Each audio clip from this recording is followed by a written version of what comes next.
Good day, calf golfers. Marc-andré Piette joining you from the Hylands Golf Club. We're happy to have you guys out again for another exciting week of golf and fitness session.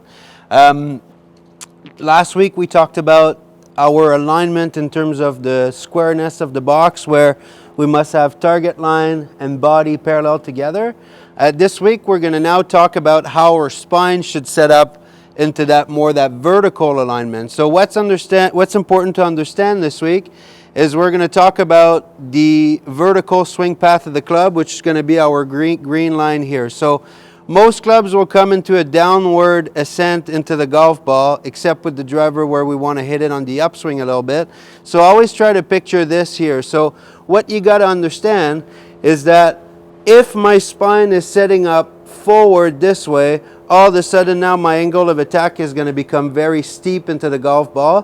Where if my spine is set up too much this way, all of a sudden my angle of attack is going to be too shallow, and then I won't be able to make good contact. So we need to find the right in between, where our spine is slightly tilted to our backside on my right side as a right-handed golfer. So what we want to do, if we're addressing the golf ball here, naturally when I'm holding the golf club, because my top hand is higher than my bottom hand, my lead shoulder or my left shoulder is higher than my back shoulder, my right shoulder. So that way I cannot go against my body and then try to have a spine straight here. I must have a slight tilt. Now what's important to understand is that within that tilt I want to balance out my weight also. So if I slightly tilt to my right, now all of a sudden I have too much weight to my right foot. So, and if I don't tilt enough, then I have too much weight on my left foot. So really, it's just as if I was pulling your belt loop forward this way, and that way I move my hips just slightly forward, and then my spine is slightly tilted to the right. So most people think that we must tilt our spine to our right with our driver, which is true, but all the clubs in the bag, we must tilt a little bit to our right in order to help us shallow out our angle of attack.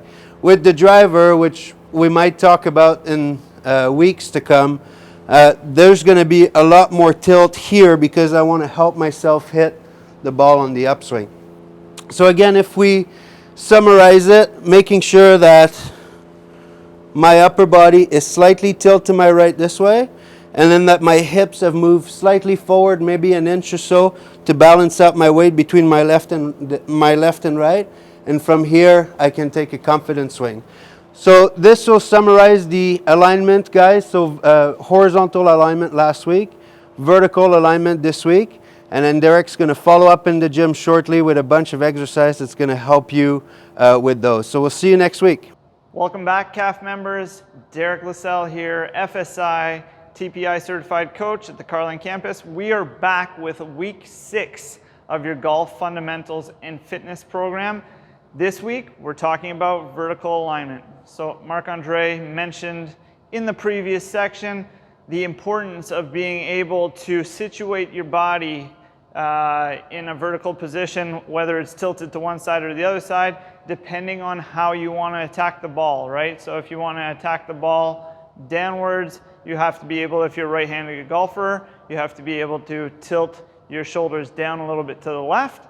And if you want to hit the driver, for example, on the upswing, you need to be able to tilt to the right so that you can angle your club upwards as you're going through your swing. With that being said, we have to have the ability to move properly through the sides of our body. So the lat muscles and the obliques, so the sides of the abdomen, have to be able to move well to be able to do so. A lot of people have tight lat muscles and they have very weak oblique muscles. So what we're going to do this week, we're going to give you some exercises that will open up those muscle groups as well as the hips, which will allow you to rotate once those muscles are open. And then in the second day, we're going to give you some strengthening muscles, strengthening exercises for those muscles, because most people are not only tight, but they're also weak in those areas. So exercise number 1, you're going to be on your knees. We're going to go into what we call a child's pose position. So child's pose, Feet are together, knees are nice and wide. We're gonna reach out as far as we can with straight arms, pushing our chest towards the ground. From here, you don't wanna let the head touch the ground. Just think about putting your chest through your arms, and we're gonna go for a lateral moving child's pose. So what we're gonna do is we're gonna move our hands to the right. So you're gonna reach over to the right, you're gonna put your left hand over top of your right hand, and as you reach from left to right with your left hand, you should feel a nice stretch down the lateral side from basically the back of the shoulder all the way down to the hip on that left side. And then we're gonna come back to center, and then we're gonna go all the way to the left and put our right hand over top of our left. And in this case, now we should feel a nice deep stretch from the back of the shoulder on the right side all the way down to the right hip. And we're gonna continue doing this for 8 to 10 repetitions per side, holding the stretch for about 5 to 10 seconds. The second exercise is going to be a dowel lat stretch. So you just need something long and sturdy, such as a dowel. It could be a hockey stick, something like that, that you can apply pressure to the ground and also apply a pressure laterally. So what I'm gonna do is I'm gonna take my golf stance. I'm gonna have the dowel in my left hand on the left side of my body to start. I'm gonna bring my right hand to the dowel underneath my left hand. And what I'm gonna do from here is I'm gonna send my hips back in a hinge position. I'm actually pushing the dowel away from me, so I'm pushing it towards the left, but I'm holding onto it tightly with my right side. Now, as I push towards the left, I should feel an added stretch again on the right side of the body. As my shoulders rotate a little bit more, I'm actually trying to turn my right shoulder towards the right side. That one you're just gonna hold. It's gonna be a static stretch for 30 seconds to a minute per side. You can do it 2 or 3 times, but it is a one-sided exercise, so just make sure that when you do one side, you're gonna do the other side as well, trying to give both sides of the body equal stretching ability. Number 3, we're gonna go down to the ground. This one I call the Bretzel, okay, or the Pretzel. You can call it whatever you want to, but you're gonna go down onto your back. We're gonna start with the left ankle over top of the right knee. From here, you can go hands by your sides, and we're gonna rotate towards the right side until the left foot falls to the ground. Once that happens, what you wanna do is you're gonna take your right hand, you're gonna pull the left knee towards the ground, trying to keep both shoulders against the ground. If you can get your knee to the ground, great. If you can't, that's fine as well. What we're looking for is a stretch through obliques, glute, and your QL, okay? Right through the lower back here. And we're just gonna do the same thing. Hold for 30 seconds to a minute on one side, focusing on the breathing. Once you're done with that side, we're gonna bring the right over the left. I'm gonna let that right foot fall to the left side, grab the left hand, and pull the knee towards the ground. Feeling a stretch in the glute on the right side, the QL, and opening through the obliques. You can even reach a little bit higher with your hand to get a little bit more of that lateral stretch.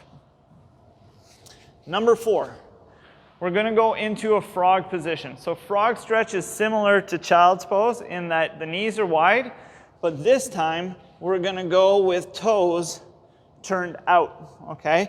Knees wide, toes turned out. This you should feel in the hips. This is a stretch for the hips, but we're gonna add a little bit of rotation and lateral stretch by reaching through with one arm. So I'm gonna try and get my shoulder and my ear to the ground. As I drive my knees wide, I should feel a stretch in my groin. And then I'm gonna switch sides. So I'm gonna alternate sides here with this movement, going back and forth. We're not going to hold any longer than 5 seconds in the bottom of the stretch, so we're going to make it a little bit more dynamic.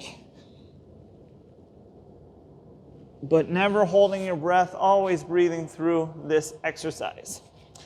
Number 5, we have the hip shin box. So this is going to be for hip rotation. We're going to start in a 90, actually you can start with your feet flat, but we're going to go to a 90-90 position. So I'm going to rotate to my left. Once I get to my left, I'm trying to stand tall. If you need to, you can use your hand to push yourself up into an extended hip position.